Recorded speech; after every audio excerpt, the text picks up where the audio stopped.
सन 53 की तहरीक जो कादियानियों के खिलाफ चली, उसमें हजरत मौलाना अब्दुल हन्नान साहब रहमतुल्लाह अलैह ताजिक के थे और मदीना मुनव्वरा में पिछले साल हजरत का विसाल हुआ। हजरत अल्लामा अनवर शाह रहमतुल्लाह अलैह के शागिर्द थे। हजरों में जो लोग जानते हैं हाफिज रफी साहब, ये उनके दामाद भी हैं और मुरीद हैं।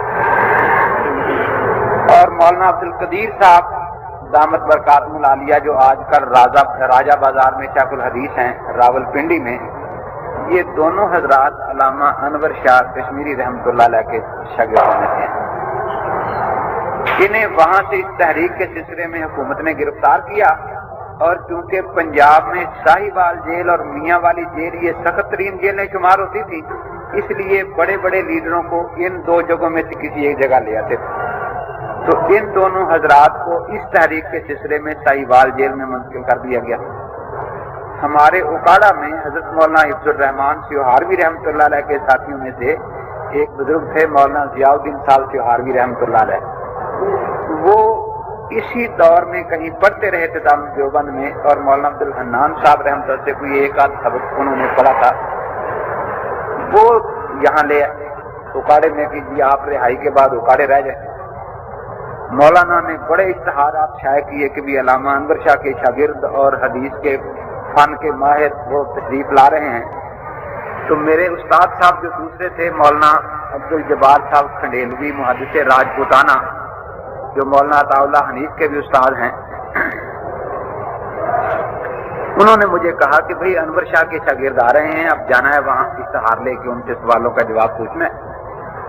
तो एक कद्दे आदमी इश्तहार मुझे दिया गया। अब्दुल जलील सामरूदी ने बंबई से उसे शाया किया था। दुनिया भर के हनफियों को 10,000 रुपए नकद इनाम का खुला चैलेंज।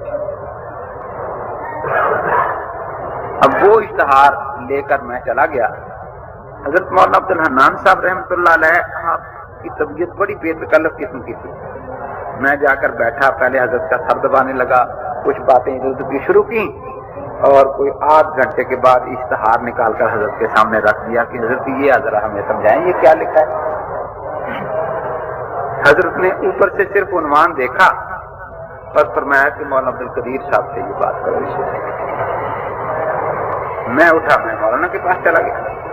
मौलाना ने इश्तहार देखा और देखते ही फरमाने लगे कि दफा हो जाए यहाँ से, ये कहाँ से आ गया दिमाग जागने के लिए। मैंने देखा कि भाई ये पीटेंगे भी। मैं फिर उठा और मौलाना के पास आ गया, मौलाना अब्दुल हन्नान साहब के पास। मैंने कहा हजरत वो तो मारते हैं। उनसे बातें करता रहा, कहने लगे भाई मुझे कुछ तकलीफ है आज, मौलवी साहब आपको ये मसले समझाएंगे, मैं उन्हें क्या देता हूँ।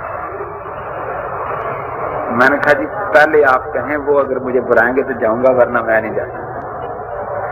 तो मौलाना ने आवाज दी और फरमाया कि मौलवी साहब ये लड़का आ रहा है आपके पास, लड़का ज़हीन है, कुछ जुलाब देने की जरूरत है। बस फिर वो जुलाब या तुम्हें मुझे लग गया। अब जब मैं गया तो मौलाना के कहने से हजरत ने ये इश्तहार लिया और पढ़ने लगे। मौलाना अब्दुल कदीर साहब दामत बरकातुहुल आलिया इश्तहार पढ़ रहे थे और मैं हजरत का चेहरा मुबारक पढ़ रहा। कभी तो पढ़ते पढ़ते मुस्कुरा देते, कभी गुस्से में आ जाते। बहरहाल उन्होंने इश्तहार सारा पढ़ा और पढ़कर रख दिया कि भाई ये एक धोखा है दीन में और कुछ भी नहीं। मैंने कहा हजरत दीन में धोखा हो ठीक है, लेकिन इतनी बात से हमें तो कोई समझ नहीं ना आता। हमें तो ये पता है कि हम 10,000 रुपया लेकर फिर रहे हैं और कोई एक पैसा हमसे ले सकता नहीं। इतने मजबूत सवाल है हमारे। उन्होंने फरमाया कि इसकी तो कोई सतर धोखे से खाली नहीं, लेकिन एक दो जो बड़े बड़े धोखे हैं वो तुम्हें मैं समझा देता हूँ। पहले मौलाना ने फरमाया कि देखो दीन को खेल तमाशा बनाना ये कतन गुनाह कबीरा है, ये बात याद रखो।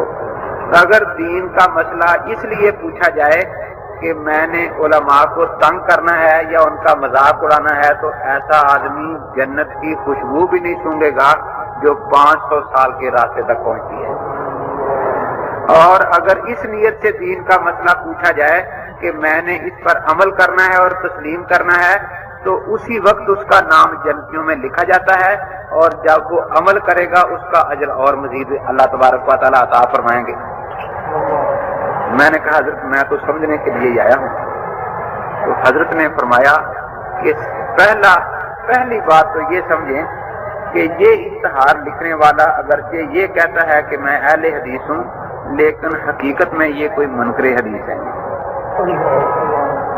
کیونکہ متواتر حدیث جس کو کوئی فرقہ ضعیف نہیں کہتا وہ یہ ہے البینۃ علی المدعی، کہ دلیل مدعی کے ذمہ ہوتی ہے۔ اب جتنے یہ اس میں مسائل لکھے ہیں ان سب میں مدعی یہ لوگ ہیں، رفع دین کرتے یہ ہیں، امام کے پیچھے فاتحہ پڑھتے یہ ہیں، اونچی آمین کہتے یہ ہیں۔ اب حدیث متواتر کے مطابق ان کے ذمہ دلیل ہے کہ یہ اس کی دلیل دیں کہ کس دلیل سے یہ ان کاموں کو سنت سمجھتے ہیں۔ لیکن انہوں نے سوال یہ لکھا ہے کہ آپ ایک حدیث صحیح صریح مرفوع غیر مجروح سے یہ ثابت کر دیں کہ حضرت نے رفع دین سے منع فرمایا ہو تو ہم 1000 روپیہ انعام دیں گے۔ مولانا نے مجھ سے پوچھا کہ جو فاتحہ ہے اس کا جھگڑا دو فرقوں سے ہے نا، فاتحہ لطوام والوں سے اور فاتحہ خلف الامام والوں سے۔ کہا جی ٹھیک ہے۔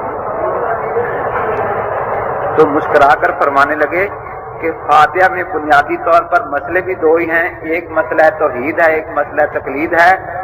فاتحہ لطوام والوں کو توحید اچھی نہیں لگتی، فاتحہ خلف الامام والوں کو تقلید اچھی نہیں لگتی، فاتحہ کو مانتا ہے ان میں سے کوئی بھی نہیں، اور شور سارا فاتحہ پر چل رہا ہے ان کا۔ تو مولانا نے فرمایا کہ اچھا اگر تمہارا مناظرہ کسی بریلوی سے ہو جائے جو فاتحہ لطوام کا قائل ہے تو فاتحہ وہ پڑھتا ہے تم نہیں پڑھتے نا؟ جی ہاں۔ اس سے تم کیا مطالبہ کرو گے؟ یہ مطالبہ کرو گے کوئی تم کھانے پر فاتحہ پڑھتے ہو اس کی حدیث دکھاؤ؟ جی بالکل۔ کہ اگر وہ تم سے یہ مطالبہ کرے کہ ایک حدیث صحیح صریح مرفوع غیر مجروح ایسی پیش کرو کہ حضرت صلی اللہ علیہ وسلم نے خاص ایصال ثواب کی نیت سے کھانا سامنے رکھ کر فاتحہ پڑھنے سے منع فرمایا ہو تو ہم 50,000 روپے انعام دیں گے۔ تو آپ پیش کر سکتے ہیں ایسی کوئی حدیث؟ نہیں، میں کیوں پیش کروں؟ جو پڑھتا ہے وہ پیش کرے نا۔ کہ پھر اسی اشتہار کو دیکھو، یہاں بھی تو یہی غلطی ہے نا سب سے بڑی۔ مدعی یہ ہیں اور مطالبہ ہم سے کرتے ہیں۔ وہ اگر یہ سوال بریلوی حضرات کریں تو تم اس سوال کو غلط سمجھتے ہو یا نہیں؟ میں نے کہا جی بالکل غلط سمجھتا ہوں۔ یعنی کہ اگر وہ غلط ہے تو یہ غلط کیوں نہیں؟ پھر فرمایا کہ دیکھو اذان میں رافضی کچھ کلمات انہوں نے بڑھا لیے ہیں، اب ہمیں تو یہ حق ہے کہ ان سے مطالبہ کریں کہ بھئی یہ جو کلمات آپ زیادہ کہتے ہیں یہ کیا نبی اقدس صلی اللہ تعالی علیہ وسلم یا کم از کم حضرت علی کرم اللہ تعالی وجہ کے زمانہ میں اذان میں ثابت کر سکتے ہو؟ چونکہ وہ یہ کہتے ہیں ان کے ذمہ ثبوت ہے البینۃ علی المدعی کہ وہ اس کا ثبوت دیں۔ اب انہیں پتا ہے کہ ہم ثابت نہیں کر سکتے، اس لیے وہ اپنے جاہلوں کو قابو رکھنے کے لیے اگر یوں غلط سوال بنا دیں کہ ساری دنیا کے سنی مل کر ایک حدیث صحیح صریح مرفوع غیر مجروح ایسی پیش کر دیں کہ رسول اقدس صلی اللہ تعالی علیہ وسلم نے اذان میں اشہد ان علی ولی اللہ کہنے سے منع فرمایا ہو تو ہم آپ کو 50,000 روپیہ دیں گے۔ تو کیا ایسی حدیث سنی سارے مل کر پیش کر سکتے ہیں؟ میں نے کہا جی نہیں۔ تو پھر شیعوں کی اذان صحیح ہے نا؟ کہ جی نہیں وہ تو غلط ہے۔ فرمایا جب یہ بات بالکل مسلمہ ہے کہ دلیل مدعی کے ذمہ ہوتی ہے تو اس کو اپنی دلیل دینی چاہیے تھی۔ اب اس نے اپنے گلے سے تو دلیل کا بوجھ اتار پھینکا اور دوسروں کو ختم کر رہا ہے کہ تم اس کے منع کی حدیث پیش کرو۔ اب میں چونکہ تھا تو غیر مقلد، میں بات غور سے سن رہا تھا لیکن ذہن میں سوچ یہ رہا تھا کہ آخر علامہ انور شاہ اندر کے شاگرد ہیں نا، یہ باتیں خوب بنائیں گے لیکن حدیث نہیں مجھے کوئی سنائیں گے۔ باتیں دل میں یہی کہہ رہا تھا کہ آخر علامہ صاحب کے شاگرد ہیں، باتیں خوب بنائیں گے، 10 گھنٹے باتیں کرتے رہیں گے، بڑی چکنی چپڑی باتیں ہوں گی، لیکن نہیں سنائیں گے تو اللہ کے نبی کی حدیث ہمیں نہیں سنائیں گے بس۔ ये मेरा ज़हन था उस वक्त। उसके बाद हजरत ने फरमाया कि फिर इसमें एक दूसरा धोखा है जो उससे भी बड़ा है।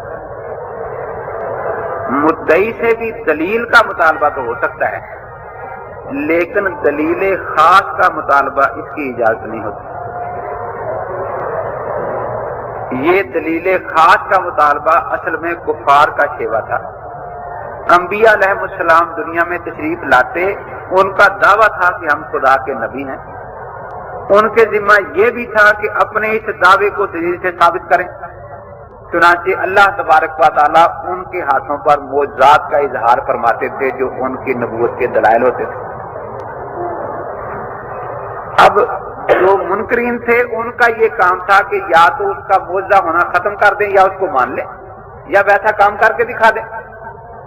लेकिन वो फिर फरमाइशी मोअज़्ज़ात शुरू कर देते थे कि जी नहीं ये छोड़ो। जब देखा कि 2-4 मोअज़्ज़ात आ गए हैं, लोगों पर असर होने लगा है, तो फिर फरमाइशी मोअज़्ज़ात शुरू होते। नहीं जी ये मोअज़्ज़ा नहीं, इस किस्म का मोअज़्ज़ा हो, इस पहाड़ से इतनी लंबी चौड़ी ऊँटनी निकले, ऐसी हो, बच्चा दे, ये करे वो करे। तो ये फरमाइशी मोअज़्ज़ात कुफ़ार का शेवा था। मौलाना ने मुस्कुराते हुए फरमाया कि आप लोग अबू हनीफा की तकलीद को तो शिरक कहते हैं, अबू जहल की तकलीद को आप कैसे जायज कहते हैं? क्योंकि ये तरीका तो अबू जहल और कुफार का था कि जो मोअज़्ज़ात हजरत ने दिखा दिए उनको खत्म करने के लिए कोई नई फरमाइश कर दी कि नहीं यूं हो जाए तो फिर देखा जाएगा, अब पिछले मोअज़्ज़ात खत्म। फिर मौलाना ने 2 मिसालें इस पर भी और बयान फरमाई कि देखो हम यहाँ बैठे हैं, एक आदमी आकर कहता है कि जी मैं बड़ा गुनाहगार आदमी हूँ, जवानी गुजर गई गुनाह में, अब ख्याल आया कि चलो तौबा कर लें अल्लाह की बारगाह में, तो मैं आपके हाथ पर तौबा करता हूँ और आज से मैंने नमाज शुरू कर देनी है, पाबंदी से 5 नमाजें पढ़ूंगा। तो जाहिर है कि सारे सुनकर खुश होंगे ना।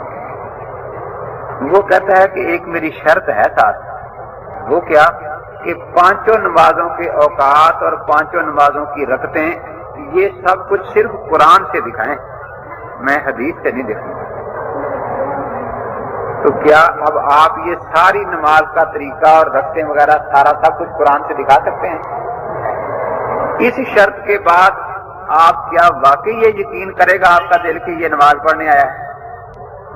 वो सिर्फ इसलिए आया है कि जी मैं तो गया था उलमा के पास, बड़ी मिन्नतें की, 8 घंटा बैठ के कि अल्लाह के लिए नमाज सिखा दो, मुझे किसी मौलवी ने सिखाई नहीं, मैं क्या करूं? क़यामत को मैं इनका दामन पकड़ूंगा मौलवी साहबान। इसमें उसने गुनाह क्या किया कि दलील को खास कर दिया। हालांकि मसले की सूरत ये होती है कि दलील शरई से मसला बता दो, अब वो दलील कुरान से बता दे, मसला हदीस से बता दे, इजमा से बता दे, क़ियास शरई से बता दे, वो मसला शरई समझा जाएगा। दूसरी मिसाल हजरत ने यह दी कि देखो जिस तरह ये बहस मुनाजरे में 2 फरीक होते हैं, एक मुद्दई और एक मुद्दा अलैह, इस तरह मुकदमे में अदालत में 2 फरीक होते हैं। अब अदालत जो है वो मुद्दई से गवाहों का मुतालबा करती है कि भी अपने दावे पर गवाह पेश करो। मुद्दा अलैह को पूरा हक देती है कि इन गवाहों पर जरा करे, वो जरा करके गवाहों को खत्म कर दे, केस खारिज हो जाएगा। लेकिन अगर कोई मुद्दा अलैह गवाह खास का मुतालबा शुरू कर दे कि नहीं जी मौलवी साहब की मैं गवाही नहीं मानूंगा, डीसी साहब को लाओ गवाही देने के लिए, डीसी साहब की मैं नहीं जी मानूंगा, गवर्नर साहब आकर गवाही दें तो फिर मैं सुनूंगा, वरना मैं सुनता नहीं गवाही। तो क्या हर मुकदमे के गवाह डीसी साहब हो सकते हैं? अगर ये गलत तरीका इख्तियार कर लिया जाए तो दुनिया की कोई अदालत सारी जिंदगी में एक मुकदमे का फैसला नहीं कर सकती, क्योंकि मुद्दई बेचारा जो गवाह लाएगा बस मुद्दा ले इतने का, नहीं जी ये तो मैंने नहीं कहा था ना, वो फलां गवाह है।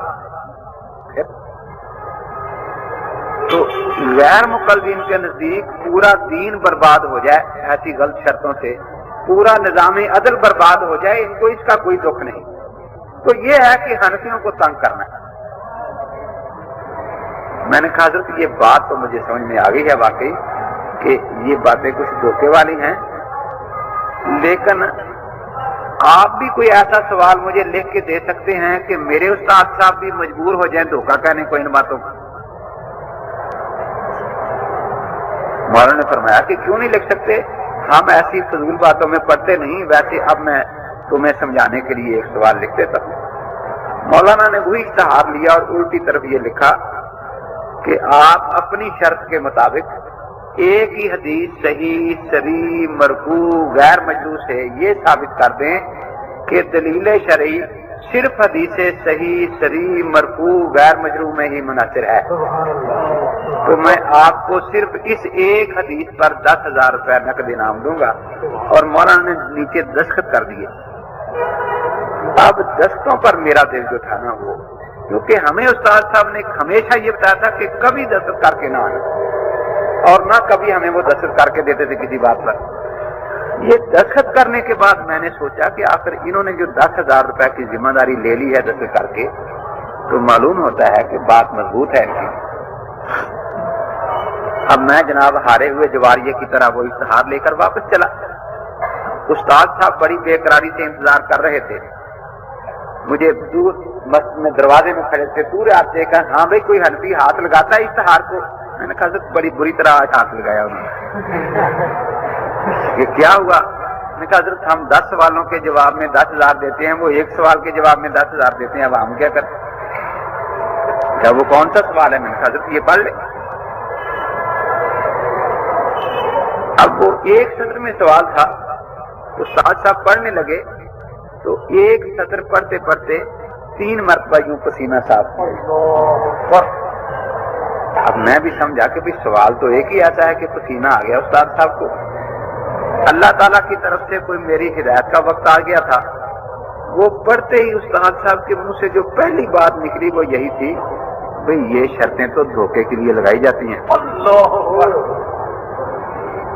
ये शराइत तो महज धोखे के लिए लगाई जाती है। अब मैंने कहा हजरत धोखा और दीन में,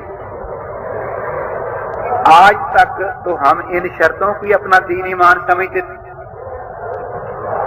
ये तो आज मौलाना ने मुझे बताया कि आप कतन अल्लाह के नबी की हदीस को नहीं मानते, आपका ईमान अपने उस्ताद की शर्त पर है। आपको 40 हदीसें अल्लाह के पैगंबर की सुना दी जाएं, लेकिन वो आपके उस्ताद के अल्फाज में ना हो, उसी शर्त पर ना हो, तो आप उन हदीसों का इनकार करके चले जाएं। तो कौन कहता है कि आप लोग अल्लाह के नबी की हदीस मानते हैं? आप तो सिर्फ अपने उस्ताद की बात को मानते हैं। तो मालूम हुआ कि नबी के पर ईमान नहीं, सिर्फ अपने उस्ताद और अपनी बनाई हुई शर्त पर ईमान है और कुछ भी नहीं। अब मैंने भी उस्ताद साहब से अर्ज किया, मैंने कहा हजरत ये तो आज मुझे पता चला कि वाकयातन हम आज तक झूठ बोलते रहे कि हम अल्लाह के पैगंबर सल्लल्लाहु अलैहि वसल्लम को मानते हैं। हम तो सिर्फ मौलवी अब्दुल जलील साहब रोजी की शर्त को मानते हैं, खुदा को तो मानते हैं ना, खुदा के रसूल को मानते हैं। उस वक्त एक और बात भी ज़हन में आ गई जो पहले थी ज़हन में, लेकिन उसका कभी असर नहीं दिल पर हुआ था। उस्ताद साहब जब पढ़ाने बैठते तो उनकी तपाई वगैरह मैं बिछाता, किताबें लाकर मैं रखता, तो 2 कापियां थी। एक पर लिखा तकरीर बुखारी शरीफ, अल्लामा अनवर शाह कश्मीरी, सदरुल मुदर्रिसीन दारुल उलूम देवबंद, और एक कापी पर लिखा था तकरीर तिरमिजी हजरत अल्लामा सैयद हुसैन अहमद साहब मदनी, सदर मुदर्रिस दारुल उलूम देवबंद। तो मैंने एक दिन पूछा था उस्ताद साहब से कि हजरत जब ये लोग मुशरिक हैं, क्योंकि हमें तो ये झिझक नहीं होती कि बिल्कुल किसी को मुशरिक कहने, तो इन लोगों की ये कापियां आप क्यों साथ रखते हैं?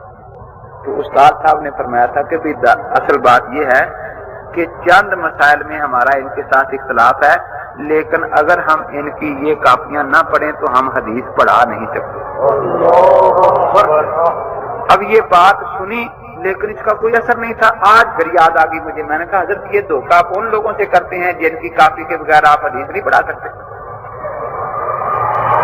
तो हकीकत बिल्कुल यही है कि ये लोग हदीस को नहीं मानते, सिर्फ अपनी शर्त पर ईमान रखते। आप तरके रफ़ा जान की हदीस सुनाए, वो कहता है जी इसमें मनसूख का लफ्ज है, दिखाओ कहाँ है। मैं तो नहीं मानता। जी इसमें मना का लफ्ज है, मैं तो नहीं मानता। मना का लफ्ज दिखाओ कहाँ। अब हम उसे 100 कहें कि तुम मेरी ना मानो, अल्लाह के नबी पाक की हदीस तो मानो, कहता नहीं नहीं, ये मेरे लफ्जों में नहीं है ना जो मैं चाहता हूं, ये मेरी शर्त के मुताबिक नहीं है ना जो मैं चाहता हूं। تو हजरत मौलाना अब्दुल कदीर साहब दामत बरकातुल आलिया ने असल में मुझे ये बात समझाई। उस दिन मुझे ये बात ज़हन में आई कि हम ये झूठा दावा आज तक करते रहे हैं कि हम अल्लाह के पैगंबर को मानते हैं। हम तो सिर्फ अपने उस्ताद के अल्फाज पर ईमान रखते हैं। अगर अल्लाह ताला हमारे उस्ताद के अल्फाज में कलाम करे तो मानेंगे, वरना नहीं मानेंगे। अल्लाह के नबी शर्त के मुताबिक बात करेंगे तो मानेंगे, वरना हम नहीं मानेंगे। तो इसलिए ये एक वाज़ेह हकीकत है कि ये फिरका हदीस को कतई नहीं मानता। इनका है आप किरात कल्बुल इमाम पर 40 हदीसें पेश कर दें, नहीं जी इसमें तो किरात का लफ्ज है ना, नहीं ये किरात का लफ्ज हमने नहीं देखना, फातिहा का देखना, तो किरात का लफ्ज है और फातिहा किरात नहीं, बस इसी पर शोर मचाते रहेंगे।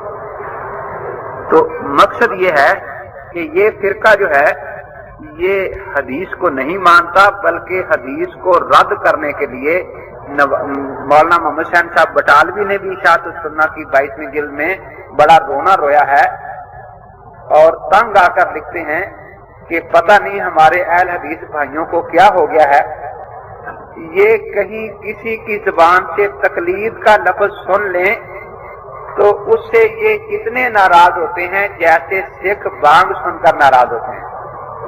बिल्कुल यही अल्फाज उन्होंने लिखे हैं कि जैसे सिख बांग सुनकर नाराज होते हैं, ऐसे ही हमारे ये अहले हदीस जो हैं ये तकलीद का लफ्ज सुनकर नाराज हो जाते हैं और गालियां देना शुरू कर देते हैं। फिर आगे उन्होंने ये लिखा है कि अगरचे हमारे अहल हदीस हजरात ये शिकायत करते हैं कि हनफी हमसे ज्यादती करते हैं और हमें तंग करते हैं, लेकिन मैंने जो तजर्बा किया है वो यही है कि इसमें कसूर हमारी जमात का है।